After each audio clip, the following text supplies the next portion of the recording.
The way to improve your mental health is to use ABC coping skills. First, A stands for accumulating positive emotions.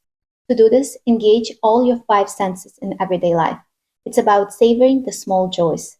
Feel the soothing warmth of the sunlight on your skin or comforting smell of freshly baked apple pie. Perhaps it's the calming sound of rain or the vibrant colors of a sunset. Incorporate the sensory experiences into your daily routine. They can uplift your mood and create a positive mental environment. Next, B is for building mastery. Pick a hobby or maybe painting, cooking, or playing an instrument. Regular practice not only improves your skills but also boosts your confidence and self esteem. And lastly, C stands for coping ahead of time. Reflect on past situations, learn from them, and use those lessons to prepare for future challenges.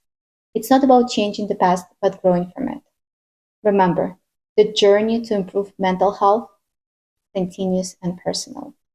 By practicing these ABC coping skills, accumulating positive emotions, building mastery, and coping ahead of time, you're taking proactive steps towards a healthier and more resilient mindset.